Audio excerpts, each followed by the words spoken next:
Hello everyone, welcome to my YouTube channel Geography Race. Guys, we have discussed in the previous lecture about Romans, and in this session, we will see the Dark Ages in Europe. Guys, पहले अगर मैं आपको दिखाऊंगा कि कौन कौन से areas है जिन्होंने एक्सपीरियंस किया है डार्क एज को, so this is the whole area which experience dark age. यहाँ पे जो ये एरियाज आते हैं इनमें क्या हुआ गाइस, डार्क एज का इम्पैक्ट रहा है. So guys, now we will know little bit about dark age. Guys, जो पावर था वो पूरी तरीके से कोलैप्स हो गया, और जो पावर था वो पास ऑन हो गया है from Roman empire to church. यानी अब जो पावर आ गया था वो किन के हाथों में आ गया था? चर्च के हाथों में आ गया था. यानी अब रोमन एम्पायर पूरी तरीके से डिक्लाइन हो गई थी, और जो पावर था वो पूरी तरीके से चर्च के हाथों में आ गया था. और that because of this factor, ये जो एज रही है ये एज ऑफ टर्माइल रही है. That is why it is also known as age of turmoil, age of violence. इसमें वायलेंस क्रिएट हो गई, इसमें जो ब्रूटैलिटी थी वो ज़्यादा बढ़ गई थी. That is why this is also called as age of turmoil, age of violence and age of brutality. Guys, जो जियोग्राफी थी इस पीरियड में यानी डार्क एज में, वो पूरी तरीके से अब डिसअपियर हो गई. और जो गाइस लिटरेचर था, साइंस था, और जो एक्सप्लोरेशंस थे, जो एक्सप्लोरेशंस करते थे स्कॉलर्स, वो पूरी तरीके से अब डिक्लाइन हो गए, वो पूरी तरीके से अब बंद हो गए. कहाँ? यूरोप और साउथ वेस्ट एशियन पार्ट्स जो थे, जो उस टाइम का जो नोन वर्ल्ड था, यूरोप और साउथ वेस्ट एशियन के जो पार्ट्स थे, जो कुछ हिस्से थे, वो पूरी तरीके से चर्च के जद में आ गए थे. और because of this there was decline in literature, science and explorations. Guys, ये तो था यूरोपियन और south west Asian parts, but क्या ईस्टर्न साइड में जो पार्ट्स थे वहाँ पे क्या हो गया? गाइस, हम देखते हैं as we see the China, India and south east Asia, वो इसी पीरियड में क्या उन्होंने जियोग्राफिकल नॉलेज को फ्लोरिश करना शुरू कर दिया. So that is why we are here bound to Europe. We know and we read about dark ages, especially in Europe, not in other parts of the known world. Guys, because of this, क्या हुआ? जो economic condition थी और जो political condition थी वो पूरी तरीके से डिक्लाइन हो गई. These are the impacts of the church rule. क्या हुआ? जो रोमन कैथोलिक चर्च थी वो पूरी तरीके से अब पावर में आ गई, और बिकॉज ऑफ दिस वो एक क्या, वो स्ट्रांग बन गई, वो एक यूनिफाइंग फोर्स बन गई. गाइस, जो मुस्लिम स्पेन था उसमें क्या हो गया? उसमें डार्क एज का इम्पैक्ट नहीं रहा. उससे that is why we we are often them called as the golden age period. Guys, जो फ्रांस और जर्मनी थी वो भी इसके ज़द में आ गई, यानी चर्च के ज़द में आ गई, एंड लेटर इंग्लैंड भी इसके ज़द में आ गई. And because of this the growth stopped, the growth of exploration stopped. Guys, because of Scandinavian Vikings, जो रेड करता था किस पे? वेस्टर्न यूरोप पे. कंटिन्यूसली रेड करता था वेस्टर्न यूरोप पे. एंड बिकॉज ऑफ दिस, इससे भी क्या हो गया, जो इकोनॉमिक और पॉलिटिकल ग्रोथ थी यूरोप में वो पूरी तरीके से अब ठप रह के बन गई, ठप रह के हो गई. गाइस, जो लिटरेसी थी वो भी पूरी तरीके से अब जब एक्सप्लोरेशन बंद हो गई, जब कंडीशन ख़राब थी किसकी, पॉलिटिक्स की, जब ख़राब कंडीशन थी इकोनॉमी की, तो जो लिटरेसी रेट थी उसकी भी कंडीशन ख़राब होने लगी। बिकॉज जो मॉक्स थे, जो प्रीस्ट्स थे, जिनके पास पावर था, वो खाली एक ही ज़ुबान बोलते थे, only Latin. They know only Latin. So जो रिलीजियस सेरेमनीज वो करते थे वो इसी में करते थे, इसी ज़बान में करते थे। That is another cause that the dark ages began in Europe. Guys ये जो टर्माइल का पीरियड रहा है, ये रहा है अप टू 200 AD, 200 AD से 700 AD तक। और इस पीरियड में कोई भी पब्लिकेशन नहीं हुई। और जो गाइड टू जियोग्राफी थी टॉलमी की लास्ट पब्लिकेशन, वो लास्ट पब्लिकेशन मानी जाती है। इसके बाद कोई भी पब्लिकेशन नहीं हुई। The guide to geography last publication मानी जाती है। गाइस जो ये पीरियड था, कोई भी डिस्कवरी नहीं हुई। चाहे अगर हम साइंस की बात करें, कोई भी डिस्कवरी नहीं हुई है। अगर हम जियोग्राफी की बात करेंगे, तो कोई भी एक्सप्लोरेशन नहीं हुआ, कोई भी कंसेप्ट नहीं दिया गया।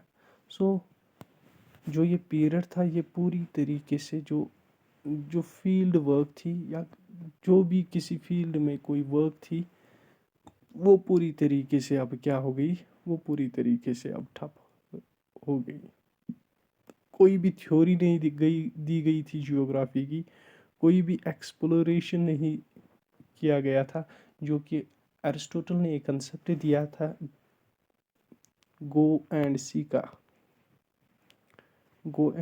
कंसेप्ट दिया था अरिस्टोटल ने, यानी जाओ और देखो। यानी उसने फील्ड वर्क पे ध्यान दिया था। बट यहाँ पे हम देखते हैं डार्क एजेस में क्या ऐसा कोई भी काम नहीं हुआ है। गाइस इतना ही नहीं, जो जो वर्क्स थी ग्रीक्स की और रोमन पीरियड्स की, जो जो इन पीरियड्स की जो वर्क्स थी, उनको भी पूरी तरीके से बुलाया गया लोगों ने। तो जो मैप्स थे उनमें भी चेंज आई। जैसा कि हम देखते हैं, just like this, T in O map, or we can say that terrarium orbis. Terrarium means this T, and orbis means circular shaped.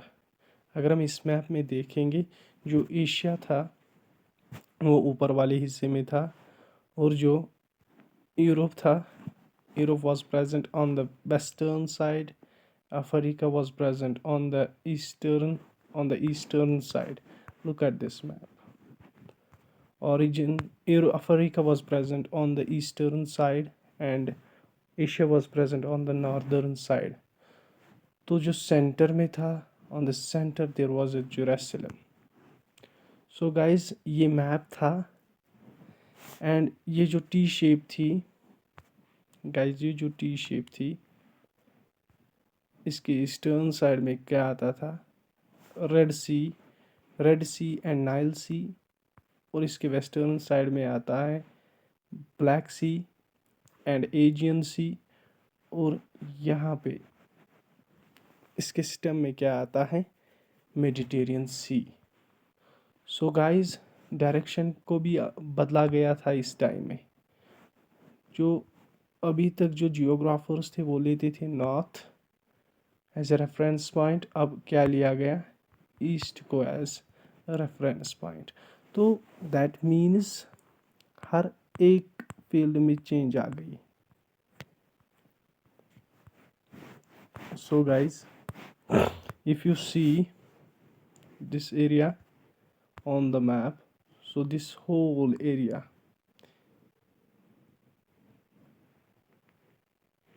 इसमें डोमिनेट क्या हुआ, church rule, this whole area. You see kingdom of France, you see Roman empire, ये भी because ये क्या हो गई, जो रोमन एम्पायर थी ये क्या हो गई, पूरी तरीके से डिक्लाइन हो गई थी। तो जो यहाँ पे भी जो पावर था वो क्या किन के हाथों में आ गया, वो चर्च के हाथों में आ गया। गाइस इन मैप्स में क्या किया गया, इन मैप्स में कोई डाटा नहीं दिया गया था, खाली क्या जो मिथिकल प्लेसेस थे, बीस्ट्स थे, ड्रैगन्स थे, उनकी शक्लें अब बनानी शुरू हो गई मैप्स में, जस्ट लाइक दिस। जैसा कि आप यहाँ पे देखते हो, यहाँ पे पैराडाइज को दिखाया गया है एशिया में, यहाँ पे पैराडाइज को दिखाया गया एशिया में हियर। और इसमें क्या दिखाया गया है, this is probably autumn and you and this is the tree. Most probably it depicts the Himalayas of India, most probably, not confirmed, not sure about that. Guys, because of this retrogression, the period of 200 to 700 AD, the conditions were responsible. What were the conditions? Guys, जो parts of Roman Empire थे, जो parts of Roman Empire थे, example Dacia and Gaul and Spain, ये किन के हाथों में आ गई थी, ये आ गई थी बारबेरियन के हाथों। बारबेरियन जो ट्राइब था, इन्होंने हमला किया है रोमन एम्पायर्स को, and we see the decline of Roman Empire. Guys जो नॉर्थ अफ्रीका था, it was seized by Vandals, it was again a tribe. और जब इन्होंने नॉर्थ अफ्रीका को सीज किया, फिर उन्होंने एक लॉ बनाया क्या, कि जो भी ट्रैवल करेगा वो अपनी जान का खुद जिम्मेदार है। तो even we see in dark age the travel within the empire was hazardous. It was very hazardous during dark age.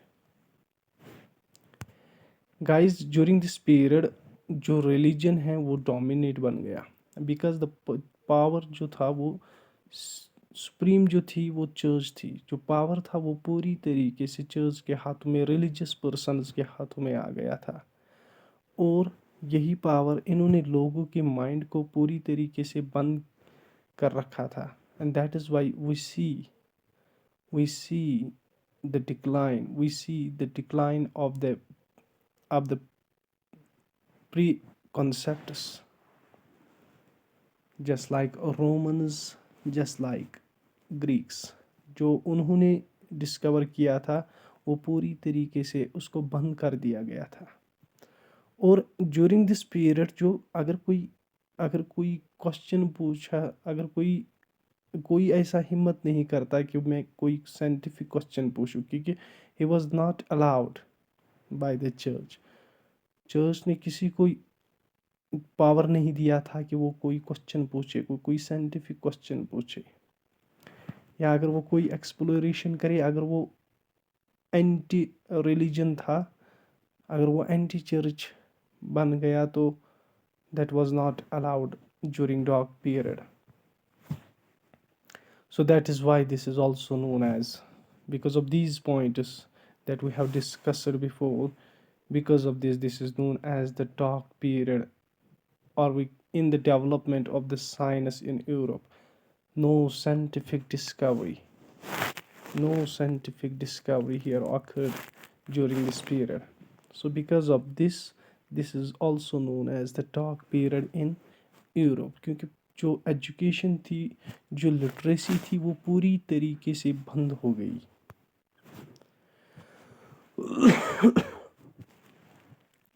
Guys, जो कंसेप्ट्स थे जो रोमन्स ने दिए थे, जो ग्रीक्स ने दिए थे, उनको रिशेप कर दिया गया। जैसा कि हमने देखा था, मैप्स को चेंज किया गया, मैप्स को चेंज किया गया, और जो थ्योरीज दी गई थी उनको पूरी तरीके से बंद कर दिया गया, उनको अब पढ़ाया नहीं जाता था। क्यों? क्योंकि because of the power, because of the power, because of the power. Guys, इनका भी अब जो कंसेप्ट था गाइस अर्थ के बारे में, वो क्या था? It was guys, the earth was flat, It was a flat disk with Jerusalem as its center, as we have seen above, guys. Here, Jerusalem as its center, guys. Here we, just like these guys. Earth was considered as a flat disk, guys. This and Jerusalem as its center. Nice. So, guys, it was bounded by, this flat disk was bounded by high walls, just like these guys. This was a flat disk and it was bounded by high walls, guys, just like church, just like the shape of the church. And it is because of the supreme authority of the church, because of the influence of the religion, that they have considered the disk as flat, that they have considered the earth as flat disk. So, guys, with this we have end this lecture, and tomorrow we will discuss about the Arabian scholars. After this, इसके बाद जो मुस्लिम countries थी, इसके बाद जो Arabs थे, उन्होंने contribute हो गया, उन्होंने कंट्रीब्यूट किया है जियोग्राफी को। और हम देखते हैं कि जो पीरियड आफ्टर 700 एडी से लेकर ऑलमोस्ट 14 और 1500 एडी तक रहा, that was the period of Arabs. और इस पीरियड के दौरान, डार्क एज पीरियड के दौरान क्या किया गया, जो वर्क्स थी रोमन्स की, जो वर्क्स थी ग्रीक्स की, स्पेशली टॉलमीज़ की जो वर्क्स थी, गाइस, उनको क्या किया गया, उनको प्रिजर्व किया गया, उनको प्रिजर्व किया गया।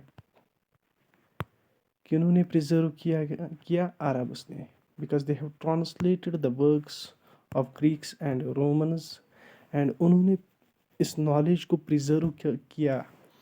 हालांकि जो चर्च थी, उन्होंने उनके वर्क्स को नहीं माना, उन्होंने उनको वर्क्स को पूरी तरीके से बंद किया। बट दूसरी साइड में अरब्स थे, उन्होंने इस नॉलेज को क्या किया, प्रिजर्व किया है, उन्होंने इस नॉलेज को अपनी लैंग्वेज में ट्रांसलेट किया है। And we see after 700 AD the Arabs rise, so that is why they are also known as the survivors of geography। उन्होंने इस पूरी जियोग्राफी को क्या किया, पूरी तरीके से इसको सर्वाइव किया है। That we will see in the next lecture. Thank you.